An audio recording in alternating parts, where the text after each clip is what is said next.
Welcome to புகழாக்கம் channel. இந்த வீடியோல நம்ம என்ன பார்க்க போறோம் அப்படின்னா, எட்டாம் வகுப்புல தமிழ் பாடத்துல இருந்துட்டு இலக்கண பகுதிகளை தவிர மிச்சதெல்லாம் பார்க்க போறோம்.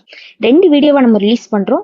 ஃபர்ஸ்ட் வீடியோல செய்யுள் பகுதிகளும் உரைநடை பகுதியில கொஞ்சமும், 2வது வீடியோல உரைநடைகள், அப்புறம் மேற்கோள்கள், பிரித்தெழுது, ஓரெழுத்து ஒரு மொழி, அதுக்கப்புறம் வினை மரபு, தொகை மரபு, முக்கியமான தினங்கள்லாம் என்னென்ன இந்த பாடத்துல வந்து இடம்பெற்றிருக்கு, அதற்கு பிறகு புக் பேக் கொஸ்டின்ஸ், இதெல்லாமே நான் வந்து 2வது வீடியோல பார்க்க போறோம்.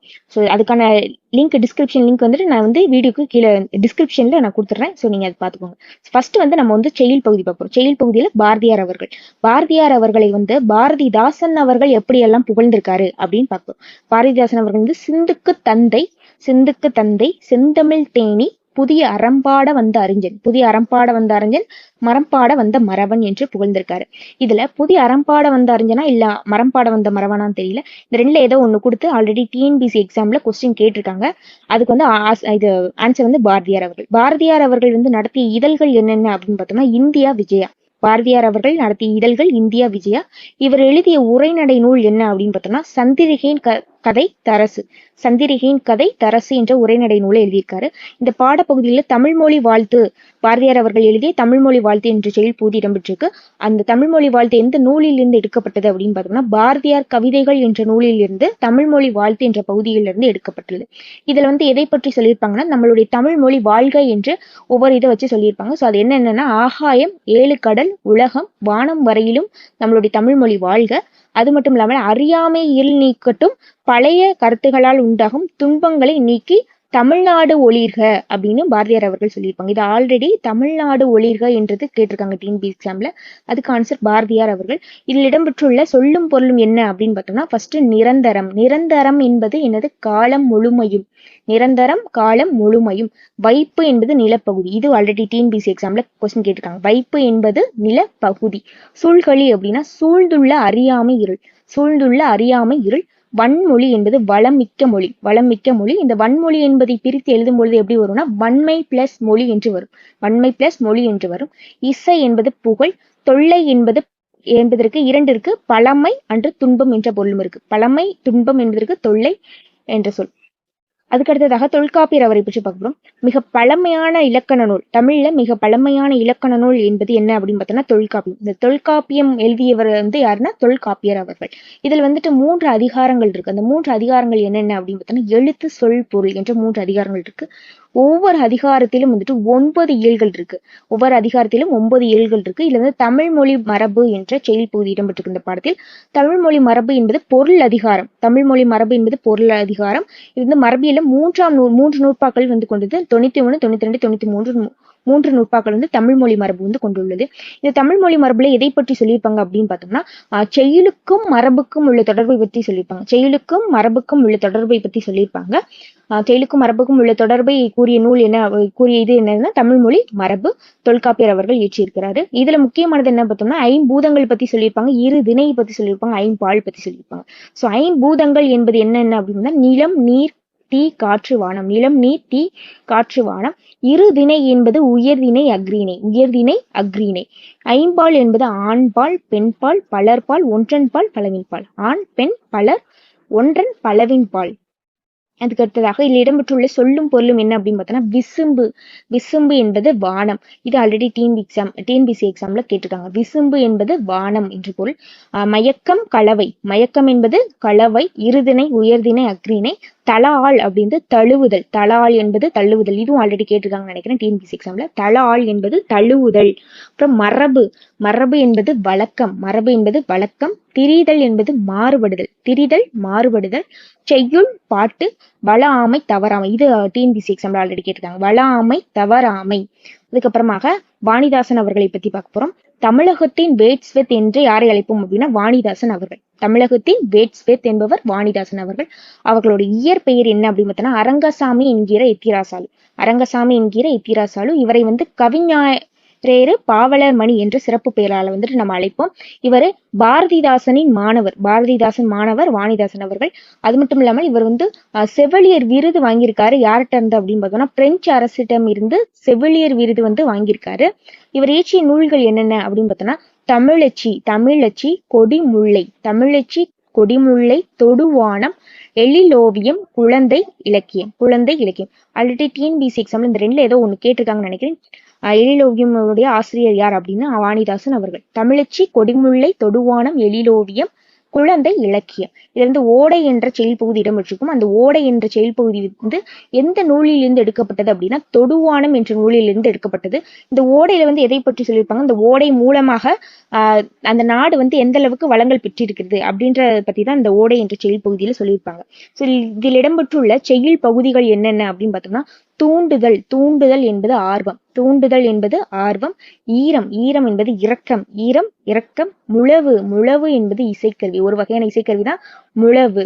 அப்புறம் நன்செய் புன்செய். நன்செய் புன்செய். இந்த நன்செய் என்பது நிறைந்த நீர்வளத்தோடு பயிர்கள் விளையும் நிலம் நன்செய்யாகும். குறைந்த நீர்வளத்தோடு விளையும் நிலங்கள் வந்துட்டு பயிர்கள் விளையும் நிலங்கள் வந்துட்டு புன்செய் நிலம் சொல்லுவோம். அப்புறம் வள்ளைப்பாட்டு. வள்ளைப்பாட்டு என்பது நெல் குத்தும் போது பாடப்படும் பாடல். நெல் குத்தும் போது பாடப்படும் பாடல். கொள்ளுதல் பயிலுதல். கொள்ளுதல் பயிலுதல் படித்தல். நாணம். நாணம் என்பது வெட்கம். செஞ்சொல். செஞ்சொல் என்பது திருந்திய சொல். செஞ்சொல் திருந்திய சொல். அதுக்கு அடுத்ததாக இதுல இடம்பெற்றுள்ள கும்பி பாடல் ஒண்ணு பார்க்கிறோம்.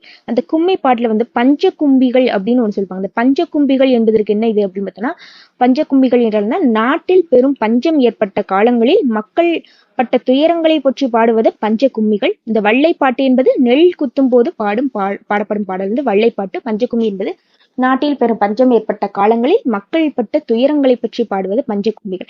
இந்த கோணகாத்து பாடல் அப்படின்ற ஒன்று இடம்பெற்றிருக்கும். இதனுடைய ஆசிரியர் யார் அப்படின்னா வெங்கம்பூர் சாமிநாதன் அவர்கள்.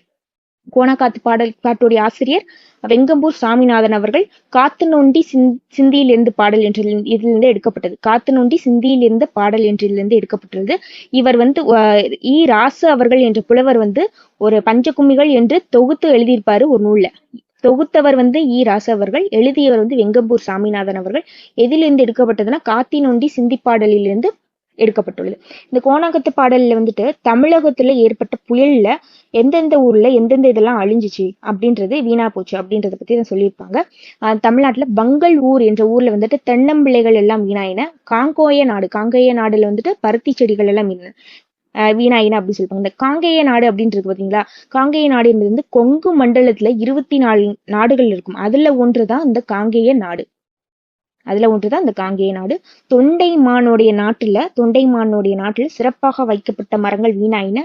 செத்துக்காடு கலப்பநாயக்கன் பட்டியல அதிகமான ஆடு மாடுகள் இறந்தன என்றும் அந்த புயல் என்பது ஆற்காடு முதல் மைசூர் வரை இருந்தது, அதிலிருந்து எங்களை காப்பாற்றுங்கள் என்று முருகப்பெருமானை வேண்டி அவர் வந்து இந்த பாட்டு வந்து எழுதியிருப்பாங்க. அடுத்து இந்த பாட்டில் இடம்பெற்றுள்ள சொல்லும் பொருளும் என்ன அப்படின்னு பார்த்தோம்னா முகில் என்பது மேகம். கொடிக்கலங்கி அப்படின்னா மிக வருந்தி. கொடிக்கலங்கி மிக வருந்தி. சம்பிரமுடன் முறையாக. சேகாரம் என்பது கூட்டம். விண்ணம் என்பது தேசம். வாகு சரியாக. காலன் யமன். மெத்த மிகவும். காங்கேய நாடு என்பது கொங்கை மண்டலத்தில் இருக்கின்ற 24 நாடுகளில் ஒன்று காங்கேய நாடு. அதுக்கு அடுத்ததாக நீலகேசி என்ற நூலில் இடம்பெற்றுள்ள நோயும் மருந்தும் பற்றி பார்க்க போறோம். இதனுடைய ஆசிரியர் யார் என்று தெரியவில்லை. இது வந்துட்டு நீலகேசி காப்பியம் என்ற நூலிலிருந்து எடுக்கப்பட்டது. இந்த நோயும் மருந்தும் என்பது நீலகேசி காப்பியம் என்ற நூலில் தர்மபுரை சர்க்கத்திலிருந்து எடுக்கப்பட்டுள்ளது. இதுல வந்து 3 வகைகளாக நோய்கள் குணமடைவதை பத்தி சொல்லியிருப்பாங்க. அதுல என்ன அப்படின்னா நம்ம வந்து நோய் வந்து 3 விதமா சொல்லியிருப்பாங்க. அது எப்படின்னா மருந்தினால் வந்துட்டு அந்த நோய் நீங்கி இருக்கணும், இல்ல மருந்து சாப்பிட்டும் எதை சாப்பிட்டும் அந்த நோய் வந்து நீங்காமல் இருக்கணும், வெளி தோற்றத்தில் வந்துட்டு மருந்து சாப்பிட்டு நம்ம நோய் தீர்ந்தாலும் உள்ளக வந்துட்டு முற்றிலும் அந்த நோய் தீராமல் இருப்பதாக 3 வகைகளா சொல்லியிருப்பாங்க. அதுபோக உள்ளத்தில் தோன்றும் தீய எண்ணங்களும் வந்துட்டு ஒரு நோய் அப்படின்னு சொல்லியிருப்பாங்க. என்னது உள்ளத்தில் தோன்றும் தீய எண்ணங்களும் வந்துட்டு ஒரு வகையான நோய். அந்த நோயை வந்து நீக்குவதற்கு ஒரு 3 அறக்கருத்துகள் சொல்லியிருப்பாங்க. அந்த 3 அறக்கருத்து என்ன அப்படின்னு பார்த்தோம்னா நல்லறிவு, நற்காட்சி, நல்லொழுக்கம். நல்லறிவு, நற்காட்சி, நல்லொழுக்கம் என்ற 3 நூல்களையும் சொல்லியிருப்பாங்க. இதை ஃபாலோ பண்ணா அந்த உள்ளத்தில் ஏற்படுகின்ற தீய எண்ணங்களில் ஏற்படுகின்ற அந்த நோயும் வந்து குணமடையும் அப்படின்னு சொல்லியிருப்பாங்க. இதில் இடம்பெற்றுள்ள சொல்லும் பொருளும் என்ன அப்படின்னு பார்த்தோம்னா தீர்வன என்பது நீங்குபவை. உவசமம் அடங்கி இருத்தல். நிழல் இகழும் அப்படின்னா ஒளி பொருந்திய. பிணி துன்பம். தெளிவு என்பது நற்காட்சி. திறத்தன தன்மையுடையன. கூற்றாவா பிரிவுகளாக. போர்தற்கு அகற்றுவதற்கு. ஓர்தல் என்பது நல்லறிவு, ஓர்தல் என்பது நல்லறிவு, தெளிவு என்பது நற்காட்சி. பிறவார் பிறக்க மாட்டார், பிறவார் பிறக்க மாட்டார். பூனாய் அணிகலன்கள் அணிந்தவனை, அணிகலன்களை அணிந்தவனை எப்படி நம்ம அழைப்போம் அப்படின்னா பூனாய் என்று அழைப்போம். திரியோக மருந்து அப்படின்னா 3 யோக மருந்து. திரியோக மருந்து என்பது 3 யோக மருந்து. இதுக்கு அடுத்ததாக கவிமணி தேசிய விநாயகர் பத்தி பார்க்கிறோம். தேசிய விநாயகருடைய சிறப்பு பெயர் கவிமணி. இவர் குமரி மாவட்டத்துல தேரூரில் பிறந்திருக்காரு. இவர் எழுதிய நூல்கள் என்னென்ன அப்படின்னு பார்த்தோம்னா ஆசிய ஜோதி, மருமக்கள் வழி மான்மியார், கதர் பிறந்த கதை. கதர் பிறந்த கதை. இதுல ஆல்ரெடி ஆசிய ஜோதி என்ற நூலை எழுதிய ஆசிரியர் யார் என்று டிஎன்பிசி எக்ஸாம்ல கேட்டிருக்காங்க. ஆசிய ஜோதி, மருமக்கள் வழி மான்மியார், கதர் பிறந்த கதை. அப்புறம் இவர் மொழிபெயர்த்த நூல் என்ன அப்படின்னு பார்த்தோம்னா உமர் கய்யாம் பாடல்கள். உமர் கய்யாம் பாடல்களை இவர் மொழிபெயர்த்து எழுதியிருக்காரு. இது அந்த பாடத்தில் வருமூன் காப்போம் என்ற செயல் பகுதி இடம்பெற்றிருக்கு. இந்த வருமூன் காப்போம் என்ற செயல் பகுதி மலரும் மாலையும் என்ற நூலிலிருந்து எடுக்கப்பட்டது. மலரும் மாலையும் என்ற நூலிலிருந்து எடுக்கப்பட்டது. இந்த செயல்ல உடல் நலத்திற்கு அடிப்படையான இது என்னென்ன அப்படின்னு சொல்லியிருப்பாங்க. அது என்ன அப்படின்னு பார்த்தோம்னா நல்ல உணவு, உடல் தூய்மை, உடற்பயிற்சி. நல்ல உணவு, உடல் தூய்மை, உடற்பயிற்சி. இதை பத்தி தான் சொல்லியிருப்பாங்க. அப்போ இந்த பாடலில் இடம்பெற்றுள்ள சொல்லும் பொருளும் என்ன அப்படின்னு பார்த்தோம்னா நித்தம் நித்தம். நித்தம் நித்தம் என்பது நாள்தோறும். நித்தம் நித்தம் நாள்தோறும். பேணுவையோல் பாதுகாத்தல். சுண்ட. சுண்ட என்பது நன்கு. வையம் என்பது உலகம். மட்டு அளவு. திட்டுமுட்டு என்பது தடுமாற்றம். திட்டுமுட்டு என்பது தடுமாற்றம். இதுக்கு அடுத்ததாக குமரகுருபாரர் பத்தி பார்க்கணும். குமரகுருபாரர் அவர்கள் 17ஆம் நூற்றாண்டை சேர்ந்தவர். இவர் எழுதிய சிற்றிலக்கியம் அப்படின்னு பார்த்தோம்னா குமரகுருபாரர் அவர்கள் 17ஆம் நூற்றாண்டை சேர்ந்தவர். இவர் எழுதிய சிற்றிலக்கியங்கள் என்னென்ன அப்படின்னு பார்த்தோம்னா கந்தர் கழிவெண்பா, கந்தர் கழிவெண்பா, கையிலை கழிவெண்பா, கையிலை களம்பகம், கந்தர் கழிவெண்பா, கையிலை களம்பகம், சகலகலா வள்ளி மாலை, மீனாட்சி அம்மை பிள்ளைத்தமிழ், முத்துக்குமாரசுவாமி பிள்ளைத்தமிழ். ஆல்ரெடி டிஎன்பிசி எக்ஸாம்ல கேட்டிருக்காங்க. மீனாட்சி அம்மை பிள்ளைத்தமிழ் என்ற சிற்று இலக்கியங்களை எழுதியவர் யார் அப்படின்னு சொல்லி கேட்டிருக்காங்க. குமரகுருபாரர் அவர்கள். கந்தர், இது முக்கியமா பார்த்துக்கோங்க. கந்தர் கழிவெண்பா, கையிலை களம்பகம், சகலகலா வள்ளி மாலை, மீனாட்சி பிள்ளைத்தமிழ், முத்துக்குமாரசுவாமி பிள்ளைத்தமிழ் என்ற சிற்று இலக்கியங்களை எழுதியவர் குமரகுருபாரர் அவர்கள். இது எல்லாத்தையும் முக்கியமா பார்த்துக்கோங்க. அதுக்கப்புறம் இது நீதி நெறி விளக்கம் என்று அதுல இந்த பாடத்தில் கல்வி அழகோ அழகு என்ற செயல் பகுதி இடம்பெற்றிருக்கு. இந்த கல்வி அழகோ அழகு என்ற செயல் பகுதி நீதி நெறி விளக்கம் என்ற நூலில் இருந்து எடுக்கப்பட்டது. இந்த நீதி நெறி விளக்கம் என்ற நூலில் எதை பற்றி இருக்கும் அப்படின்னா மக்களின் வாழ்வுக்கு தேவையான நீதிகளை சுட்டி காட்டுவதால் இதற்கு பெயர் இந்த நூலிற்கு பெயர் நீதி நெறி விளக்கம். இதுல கடவுள் வாழ்த்து உட்பட 102 பாடல்கள் அமைஞ்சிருக்கும். கடவுள் வாழ்த்து உட்பட நீதி நெறி விளக்கம்ல 102 பாடல்கள் அமைஞ்சிருக்கும். இது எழுதியவர் குமரகுருபாரர் அவர்கள். இந்த கல்வி அழகோ அழகு என்பதுல செயல் பகுதியில எதை சொல்லியிருப்பாங்க அப்படின்னா ஒளிரும் மணிகலனான அணிகலனுக்கு அழகூட்ட வேறு அணிகலன்கள் தேவையில்லை. ஏற்கனவே அழகாக இருக்கின்ற ஒண்ணுக்கு இன்னும் அழகூட்ட, அந்த அணிகலனுக்கு அழகூட்ட வேறு எதுவும் தேவையில்லை. அதுபோல கல்வி கற்றவருக்கு கற்ற கல்விதான் அழகு அப்படின்னு சொல்லியிருப்பாங்க. கல்வி கற்றவருக்கு கற்ற கல்விதான் அவருக்கு அழகு அப்படின்னு சொல்லியிருப்பாங்க. இதுல இடம்பெற்றுள்ள சொல்லும் பொருளும் என்ன அப்படின்னு பார்த்தோம்னா கலன். கலன் என்பது அணிகலன். முற்ற அப்படின்னா ஒளிர. முற்ற என்பது ஒளிர. அதுக்கப்புறம் ஆலங்குடி சோமு அவர்கள் பத்தி பார்ப்போம். இவர் திரைப்பாடல் ஆசிரியராக புகழ்பெற்று விளங்கியவர்.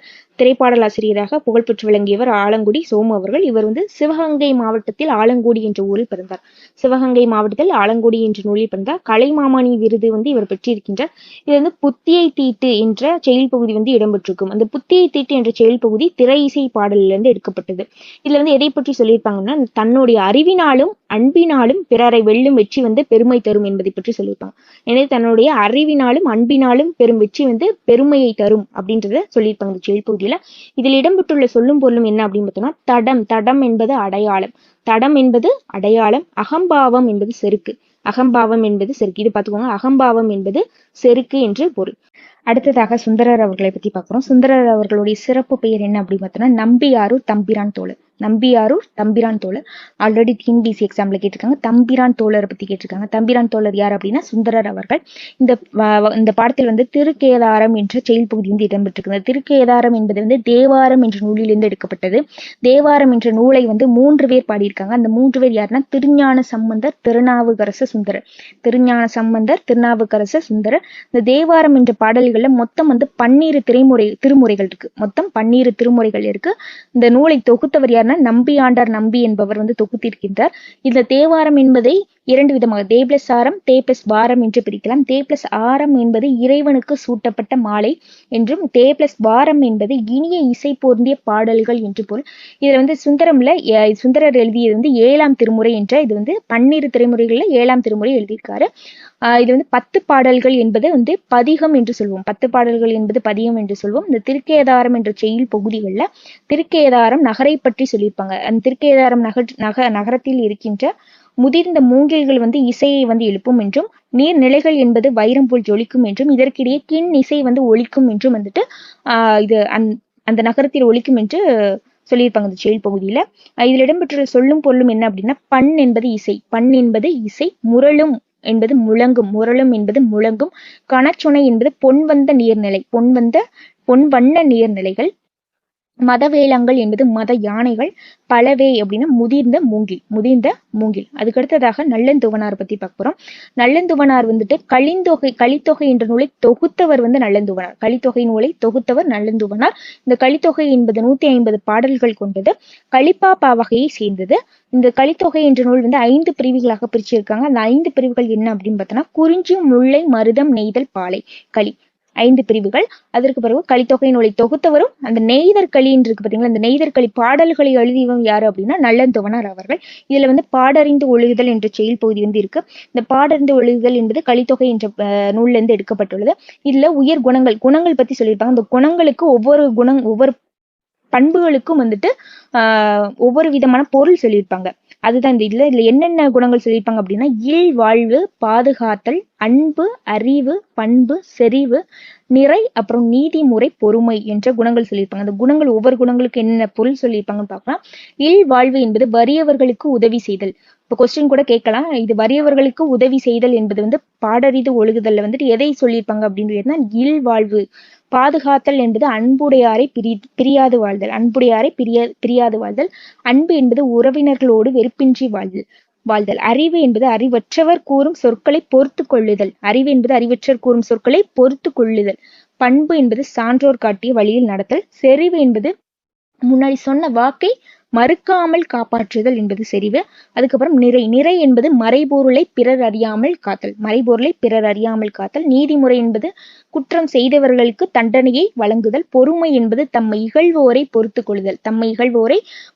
கொள்ளுதல். இதில் இடம்பெற்றுள்ள சொல்லும் பொருளும் என்ன அப்படின்னு பார்த்தோம்னா, அளந்தவர் என்பது வறியவர், செராமை என்பது வெறுக்காமை, நோன்றல் என்பது பொறுத்தல், போற்றார் என்பது பகைவர். இது பார்த்துக்கோங்க, போற்றார் என்பது பகைவர்.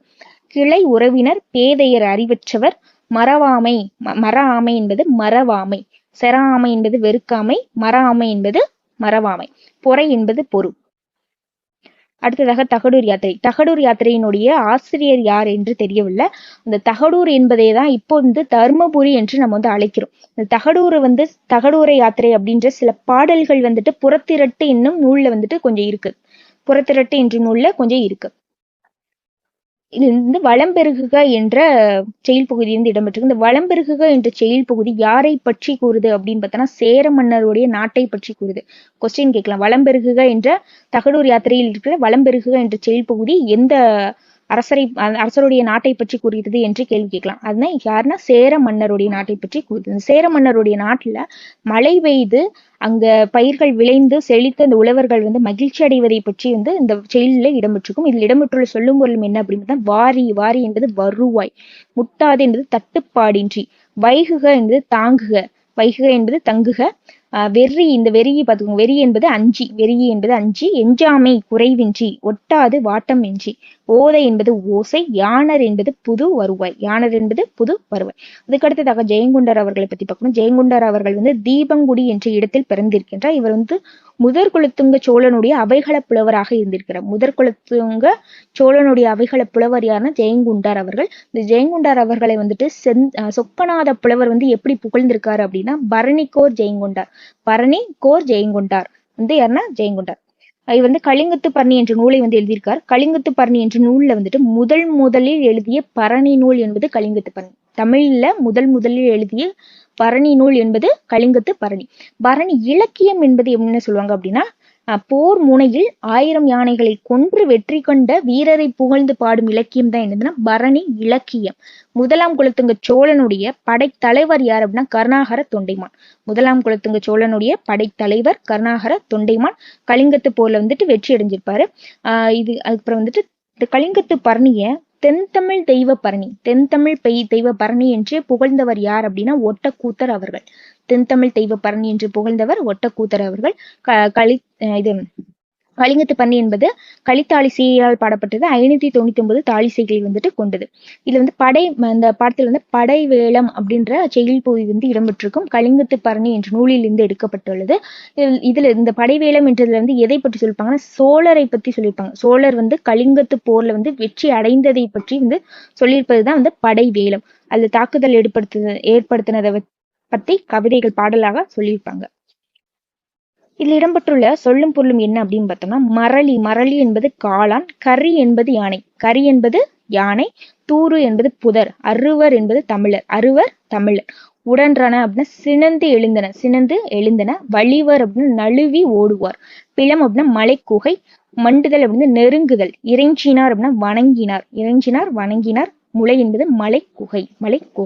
அடுத்ததாக மீரா அவர்களுடைய இயற்பெயர் என்ன அப்படின்னா ராசேந்திரன். மீரா அவர்களுடைய இயற்பெயர் ராசேந்திரன். இவர் வந்து அன்னம் வீடு தூது என்ற இலை நடத்தியிருக்காரு. அன்னம் வீடு தூது என்ற இதழை நடத்தியவர் யார் அப்படின்னா மீரா அவர்களுடைய இயற்பெயர் ராசேந்திரன்.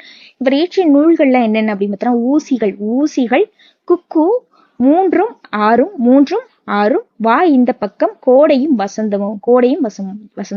ஊசிகள், குக்கு, மூன்றும் ஆறும், வா இந்த பக்கம், கோடையும் வசந்தமும் என்ற நூல்களை வந்து எழுதியிருக்காங்க. வந்து விடுதலை திருநாள் என்ற செயல் பகுதி வந்து இடம்பெற்றிருக்கும். அந்த விடுதலை திருநாள் என்பது கோடையும் வசந்தமும் என்ற நூலிலிருந்து எடுக்கப்பட்டுள்ளது. மீரா அவர்கள் எழுதிய நூலிலிருந்து எடுக்கப்பட்டுள்ளது. இதில் இடம்பெற்றுள்ள சொல்லும் பொருளும் என்ன அப்படின்னு பார்த்தோம்னா ஜீவன் என்பது உயிர், சத்தியம் என்பது உண்மை, ஆனந்த தரிசனம் என்பது மகிழ்வன காட்சி, வையம் என்பது உலகம், சபதம் என்பது சூளுரை, இதை பார்த்துக்கோங்க. சபதம் என்பது சூளுரை, மோகித்து அப்படின்னா விரும்பி. அதுக்கு அடுத்ததாக திருமூலர் அவர்கள் பற்றி பார்க்கிறோம். திருமூலர் அவர்கள் வந்துட்டு 63 நாயன்மார்களையும் 11 சித்தர்களிலும் ஒருவர் வந்து திருமூலர் அவர்கள் வந்து திருமந்திரம் என்ற நூலை வந்து எழுதியிருக்காரு. அதுல வந்து 3000 பாடல்கள் இருக்கு. அந்த திருமந்திரம் என்ற நூலை வந்து தமிழ் 3000 என்றும் வந்து சொல்லுவோம். 12 திருமுறைகள்ல 10வது திருமுறை எழுதியவர் திருமூலர் அவர்கள். இதுல வந்து ஒன்றே குலம் அப்படின்ற இது செயல் பகுதி வந்து இடம்பெற்றிருக்கு. இந்த ஒன்றை குலம் என்பது திருமந்திரம் என்ற நூலிலிருந்து எடுக்கப்பட்டது. இதனுடைய ஆசிரியர் திருமூலர் அவர்கள். இதுல இடம்பெற்றுள்ள சொல்லும் பொருளும் என்ன அப்படின்னு பார்த்தோம்னா நமன் எமன், சித்தம். இந்த சித்தம் உள்ளம் என்பது ஆல்ரெடி டிஎன்பிசில கேட்டிருக்காங்க. சித்தம் என்பது உள்ளம், நம்பர் வந்து அடியார், படமடா கோயில் அப்படின்னா படங்கள் அமைந்த மாடங்களையுடைய கோயில். மாடங்கள் அப்படின்னா மாளிகைகள் சொல்லுவோம்ல, அடுக்குகள். மாடங்கள் என்பது அடுக்குகள். படங்கள் அமைந்த மாடங்களுடைய கோயில். நாணமே அப்படின்னா கூசாமல், உய்மின் ஈடேறுங்கள், ஈயில் அப்படின்னா ஈயில் என்பது வழங்கினாள்.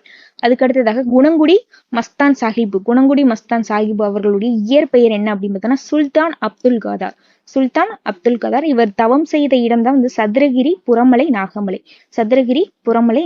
இவர் எழுதிய நூல்கள்லாம் என்ன அப்படின்னு பார்த்தோம்னா எக்கால கண்ணி, மனோன்மணிய கண்ணி, நந்தி சுவார கண்ணி, எக்கால கண்ணி, மனோன்மணிய கண்ணி, நந்தி சுவார கண்ணி என்ற நூல்களை எழுதியவர் குணங்குடி மஸ்தான் சாஹிப். அவர்களுடைய இயற்பெயர் சுல்தான் அப்துல் கதார். இது மெய்ஞான ஒளி என்ற செயல் பகுதி இடம்பெற்றிருக்கு. இந்த மெய்ஞான என்ற செயல் பகுதி வந்து குணங்குடியார் பாடற்கோவை தொகுப்பிலிருந்து எடுக்கப்பட்டது. இதுல வந்து எதை பற்றி சொல்லியிருப்பாங்கன்னா ஐம்பொறிகளை அடக்கி ஆளும் இயல்பை உணர்ந்து நல்வழிப்படுத்துதல் என்பதுதான் அறிவு அப்படின்றத அந்த செயல் பகுதியில சொல்லியிருப்பாங்க. இதுல இடம்பெற்றுள்ள சொல்லும் பொருளும் என்ன அப்படின்னு பார்த்தோம்னா பகராய் அப்படின்னா பகராய் என்பது தருவாய், ஆனந்த வெள்ளம் என்பது இன்பப்பெருக்கு, பராபரம் அப்படின்னா மேலான பொருள், அறுத்தவருக்கு அப்படின்னா நீக்கியவருக்கு, ஐம்பொறிகளை அடக்கி ஆள்வதுதான் நல்வழி என்ற அறிவை சொன்ன நூல் என்னது அப்படின்னா குணங்குடியார் பாடற்கோவை என்ற தொகுப்பு நூல். இது வந்து மெய்ஞான ஒளியிலிருந்து இது குணங்குடியார் பாடற்கோவை தொகுப்பு நூல்ல மெய்ஞான ஒளி என்பதிலிருந்து எடுக்கப்பட்டது. இதனுடைய ஆசிரியர் குணங்குடி மஸ்தான் சாஹிப் அவர்கள். அடுத்ததாக இறையரசன் பத்தி பார்க்க போறோம். இறையரசனுடைய இயற்பெயர் என்ன அப்படின்னு பார்த்தோம்னா சேசுராசா. இறையரசனுடைய இயற்பெயர் சேசுராசா.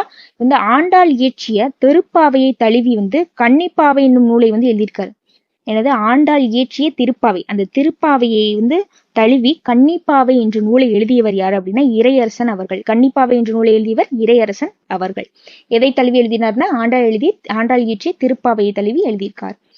பாவை நோன்பு அப்படின்ற ஒண்ணு இருக்கு. பாவை நோன்பு அப்படின்னா என்ன அப்படின்னு பார்த்தோம்னா, மார்கழி திங்களின் பொழுது விடியும் முன்பே பெண்கள் துயிலெழுந்து பிற பெண்களையும் எழுப்பி கொண்டு ஆற்றுக்கு சென்று நீராடி இறைவனை வழிபாடும் வழக்கம்தான் பாவை நோன்பு எனப்படும். அதுக்கடுத்ததாக திருப்பாவை என்பது எதை பற்றினா, திருமாலை வழிபாட செல்லும் பெண்கள் பிற பெண்களை எழுப்புவதாக யார் ஆண்டாள் பாடிய நூல் தான் திருப்பாவை.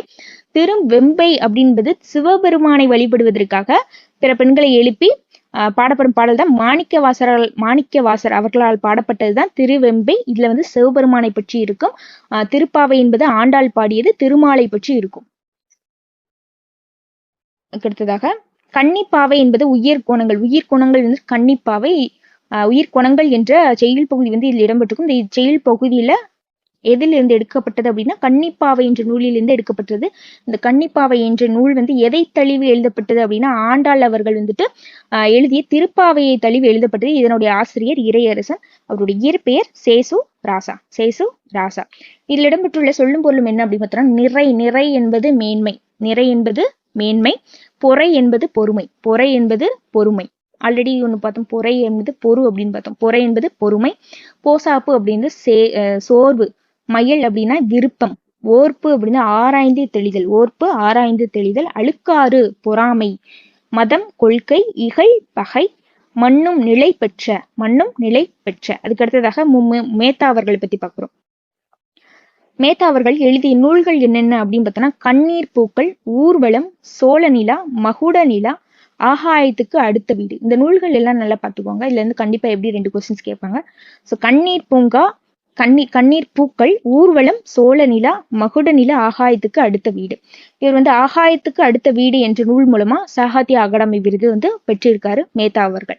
இது இளைய தோழனுக்கு என்ற செயல் பகுதி இடம்பெற்றிருக்கும். இந்த இளைய தோழனுக்கு என்ற செயல் பகுதி மேத்தா கவிதைகள் என்ற நூலிலிருந்து எடுக்கப்பட்டது. இதுல துவண்டிருக்கும் நம்பிக்கைகள் நமக்குள்ள இருக்கின்ற நம்பிக்கையை தட்டி எழுப்புவதை பற்றியான கவிதை தான் இந்த இளைய தோழனுக்கு இது மேத்தா கவிதைகள் என்ற நூலில் இருந்து எடுக்கப்பட்டுள்ளது. இதனுடைய ஆசிரியர் அவர்கள் மேத்தா அவர்கள். அடுத்ததாக குப்புசாமி அவர்களை பத்தி பார்க்கிறோம். குப்புசாமி அவர்கள் இது இயற்றிய நூல்கள் என்னென்ன அப்படின்னு பார்த்தோம்னா, ஜெயகாந்தனோடு பல்லாண்டு என்ற நூலை எழுதியவர் குப்புசாமி அவர்கள். ஓர் ஆரம்ப பள்ளி ஆசிரியரின் குறிப்புகள். இது அன்றா குடிப்பெறத்தல் என்ற இது கட்டுரை இடம்பெற்றிருக்கும். இந்த கட்டுரை ஓர் ஆரம்ப புள்ளி ஆசிரியரின் குறிப்புகள் என்ற நூலிலிருந்து எடுக்கப்பட்டுள்ளது. அதனுடைய ஆசிரியர் குப்புசாமி அவர்கள். அடுத்ததாக இந்த நிலம் பொது என்ற இது கட்டுரை பக்தவத்சாலா பாரதி என்றவர் எழுதிய தமிழக பழங்குடிகள் என்ற நூலிலிருந்து எடுக்கப்பட்டுள்ளது. இந்த நூல்ல சுகவாமிஸ் பழங்குடியினர்ல அமெரிக்காவில் பூசை சவுண்ட் அப்படின்ற இடத்துல வாழ்வாங்க. இதனுடைய தலைவர் யார் அப்படின்னா சியாட்டால் என்பவர். இந்த சியாட்டால் என்பவர் அமெரிக்க குடியரசுத் தலைவருக்கு இந்த காடுகளை பாதுகாக்கணும், இயற்கை பாதுகாக்கணும் அப்படின்ற ஒரு கடிதத்தை எழுதுவார். அதைதான் பக்தவத்சாலா பாரதி என்பவர் தமிழக பழங்குடிகள் என்ற நூல்ல எழுதியிருப்பாரு. நிலம் பொது என்ற தலைப்புல எழுதியிருப்பாரு. இதுல செவ்விந்தியர்கள் அப்படின்னு சொல்லுவாங்க. இந்த செவ்விந்தியர்கள் அவர்கள் பூமியை தாயாகவும் வானத்தை தந்தையாகவும் சொல்லுவா இது வணங்குவாங்க. பூமியை தாயாகவும் வானத்தை தந்தையாகவும் வணங்குபவர்கள் யார் அப்படின்னா செவ்விந்தியர்கள் அவர்கள். அடுத்ததாக வெட்டுக்கிளியும் சருகுமானும் என்ற கட்டுரை பகுதி. இந்த வெட்டுக்கிளியும் சருகுமானும் என்பது இதுல காடார்கள் பழங்குடியினர் பத்தி சொல்லியிருப்பாங்க. அந்த காடார்கள் பழங்குடியினர் அவர்கள் தமிழ்நாடு கேரளா மாநிலத்துக்கு எல்லைக்கு பக்கத்துல இருக்கிற பரம்பிக்குளம் ஆனைமலை என்ற இடத்துல வாழ்வாங்க. காடார்கள் பழங்குடியினர். சுவாமிஸ் பழங்குடியினர்கள் அமெரிக்காவில் பூசை சவுண்ட் அப்படின்ற இடத்துல வாழ்வாங்க. அதனுடைய தலைவர் சியாட்டா. இந்த காடார்களுடைய கதைகளை தொகுத்தவர் யார் அப்படின்னு பார்த்தோம்னா மணிசாண்டி மதுரி ரமேஷ் அவர்கள் தொகுத்து எழுதியிருப்பாங்க. அந்த கீதா அவர்கள் தமிழாக்கம் செஞ்சிருப்பாங்க. யானையோடு பேசிதல் என்ற தலைப்பின் கீழே கீதா அவர்கள் அந்த காடர்களின் கவிதைகளை தமிழாக்கம் செய்திருப்பாங்க கீதா அவர்கள். இந்த இதுல சருகும் வெட்டுக்கிளியும் சருகுமானும்ல முக்கியமான ஒரு 2 இது கொடுத்து அதுல பொருள் கொடுத்துருப்பாங்க. கூரான் என்பது வந்து என்ன அப்படின்னா பெண் சருகுமா. இது ஆல்ரெடி டிஎன்பிஎஸ்சி எக்ஸாம்ல கேட்டிருக்காங்க. கூரான் என்பது அங்க இருக்கிற பெண் சருகுமானை தான் கூரான் என்று சொல்வோம். பித்தக்கண்ணு என்றே சொல்வது வந்து சிறுத்தையை வந்து பித்தக்கண்ணு என்று சொல்வோம். அடுத்ததாக சுஜாதா அவர்கள். சுஜாதா அவர்களுடைய இயற்பெயர் என்ன அப்படின்னு பார்த்தோம்னா ரங்கராஜன். சுஜாதா அவர்களுடைய இயற்பெயர் ரங்கராஜன். மின்னணு வாக்கு இயந்திர பணியில வந்துட்டு ஒரு பணி புரிஞ்சிருக்காங்க. இவர் இயற்றிய நூல்கள்லாம் என்ன அப்படின்னு பார்த்தோம்னா என் இனிய எந்திரா, மீண்டும் ஜெனோ, ஸ்ரீரங்கத்து தேவதைகள், தூண்டில் கதைகள், தலைமை செயலகம் என்ற நூல்களை இயற்றியவர் சுஜாதா அவர்கள். அவர்களுடைய இயற்பெயர் ரங்கராஜன்.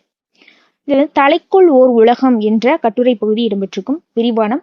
இந்த தலைக்குள் ஓர் உலகம் விரிவானம் வந்துட்டு எந்த இதிலிருந்து எடுக்கப்பட்டது அப்படின்னு பார்த்தா தலைமை செயலகம் என்ற நூலிலிருந்து எடுக்கப்பட்டது. தலைமை செயலகம் என்ற நூலை சுஜாதா அவர்கள் இயற்றியிருக்கார். இந்த தலைக்குள் ஒரு உலகம்ல முக்கியமானது மட்டும் பார்ப்போம். மனித மூளையில வந்துட்டு மொத்தம் வந்து ட்ரில்லியன் செல்கள் இருக்கும், 10,000 கோடி நியூரான்கள் இருக்கும். நியூரான்கள் 10,000 கோடி இருக்கும், செல்கள் வந்து ட்ரில்லியன் செல்கள் இருக்கும். இந்த நியூரான்களினுடைய வலைப்பின்னல்கள் தான் ஒரு மனிதனுடைய புத்திசாலித்தனம், படைப்பு, உணர்ச்சி, ஞாபகம், தன்னுணர்வுக்கு காரணம் இந்த நியூரான்களினுடைய வலைப்பின்னல்கள். மூளையை வந்து 3 வகைகளா சொல்லுவோம். அந்த என்னென்ன அப்படின்னா உள்மூளை, நடுமூளை, பின்மூளை. உள்மூளை, நடுமூளை, பின்மூளை. சிறுமூளை என்பது நம் உடலின் அசைவுகளையும் உணர்ச்சிகளின் வளர்ச்சியும் கட்டுப்படுத்துவது. நம்மளுடைய உடல்ல அசைவுகளையும் உணர்ச்சிகளையும் கட்டுப்படுத்துவது என்னது அப்படின்னு பார்த்தோம்னா சிறு மூளை தான் கட்டுப்படுத்தும். அடுத்ததாக நமக்கு பசிக்கிற மாதிரி நம்மளுடைய மூளைக்கும் பசிக்கும் இல்லையா, அந்த பசிப்பதை என்ன சொல்லுவோம்னா உயிர் வழி பசி அப்படின்னு சொல்லுவோம். இதற்கு என்ன தேவை அப்படின்னா ஒரு நிமிடத்திற்கு 800 மில்லிலிட்டர் ரத்தம் குருதி தேவைப்படுகிறது. நம்மளுடைய உணர்ச்சிகளின் பிறப்பிடம் என்று எதை சொல்வோம் அப்படின்னா மூளையை தான் உணர்ச்சிகளின் பிறப்பிடம் என்று சொல்லுவோம். நம்மளுடைய மூளை வந்துட்டு 90 நிமிடங்களுக்கு ஒரு முறை வந்துட்டு மனநிலை வந்து மாறுகின்றது. ஒரு மனிதன் வந்து சராசரியாக 20 வருடங்கள் வந்து தூங்குகிறான். அவருடைய வாழ்நாள்ல மொத்தம் 20 வருடங்கள் வந்து ஒரு மனிதன் தூங்குகிறார். அடுத்ததாக திருவிக்கா அவர்கள் வந்துட்டு திருவாரூர் விருத்தாச்சலம் கல்யாண சுந்தரம். திருவிக்கா என்பது திருவாரூர் விருத்தாச்சலம் கல்யாண சுந்தரனார். இவருடைய சிறப்பு பெயர் தமிழ் தென்றல். இது ஆல்ரெடி டிஎன்பிஎஸ்சி எக்ஸாம்ல கேட்டிருக்காங்க. தமிழ் தென்றல் என்று அழைக்கப்படுபவர் திருவாரூர் விருத்தாச்சலம் கல்யாண சுந்தரனார் அவர்கள் இயற்றிய நூல்கள் என்னென்ன அப்படின்னு பார்த்தோம்னா மனித வாழ்க்கையும் காந்தி அடிகளும், பெண்ணின் பெருமை, தமிழ் சோலை, பொதுமை வேட்டல், முருகன் அல்லது அழகு, இளமை விருந்து என்ற நூலை வந்து திருவிக்கா அவர்கள் இயற்றியிருக்காரு. இதுல வந்து பல்துறை கல்வி என்ற உரைநடை பகுதி இடம்பெற்று. இந்த பல்துறை கல்வி என்பது இளமை விருந்து என்ற நூலில் இருந்து எடுக்கப்பட்டது. இந்த இளமை விருந்து நூலை எழுதியவர் திருவிக்கா அவர்கள். இதுல வந்து முக்கியமானதை பத்தி தான் இதுல சொல்லியிருக்கேன். திருவிக்காவின் கல்வி சீர்திருத்தங்களை வந்து கூறுவதுதான் பல்துறை கல்வி என்ற இப்பகுதி இளமை விருந்து என்ற நூலில் இருந்து எடுக்கப்பட்டுள்ளது. அதுக்கப்புறம் இதுல வந்து பொறுத்துக மாதிரி கேட்கலாம் அந்த விஷயங்கள்லாம். இப்ப இயற்கை ஓவியம் என்ற ஒவ்வொரு நூல்களை வந்து ஒவ்வொரு மாதிரி சொல்லியிருப்பாரு. அது என்னன்னு பார்ப்போம். இயற்கை ஓவியமா அவர் என்ன சொல்லியிருப்பாங்கன்னா 10 பாட்டா சொல்லியிருப்பாரு. 10 பாட்டு என்பது இயற்கை ஓவியம் என்றும், இயற்கை இன்பக்களம் என்பது கலித்தொகை, இயற்கை வாழ்வில்லம் என்பது திருக்குறள். இது வந்து பொறுத்துக மாதிரி கொடுத்து கேட்கலாம். இயற்கை இன்ப வாழ்வு நிலையங்கள் என்பது சிலப்பதிகாரம், மணிமேகலை. வாழ்வில்லம் என்பது திருக்குறள். இயற்கை தவம் என்பது சிந்தாமணி. இயற்கை பரிணாமம் என்பது கம்பராமாயணம். இயற்கை அன்பு என்பது பெரிய புராணம். இயற்கை இறையுறையல் அப்படின்றது தேவார திருவாசக திருவாய் மொழிகள். எனது இயற்கை ஓவியம் என்பது 10 பாட்டு, இயற்கை இன்பக்களம் என்பது கலித்தொகை, இயற்கை வாழ்வில்லம் என்பது திருக்குறள், இயற்கை இன்ப வாழ்வு நிலையங்கள் என்பது சிலப்பதிகாரம், மணிமேகலை. வாழ்வில்லம் என்பது திருக்குறள். இயற்கை தவம் என்பது சிந்தாமணி. இயற்கை பரிணாமம் என்பது கம்பராமாயணம். இயற்கை அன்பு என்பது பெரிய புராணம். இயற்கை இறையுறல் தேவார திருவாசக திருவாய் மொழிகள். இதுல ஆல்ரெடி டிஎன்பிஎஸ்சி எக்ஸாம்ல கேட்டிருக்காங்க. இயற்கை ஓவியம் நினைக்கிறேன் இது கேட்டிருக்காங்க. இது வந்து 10 பாட்டு.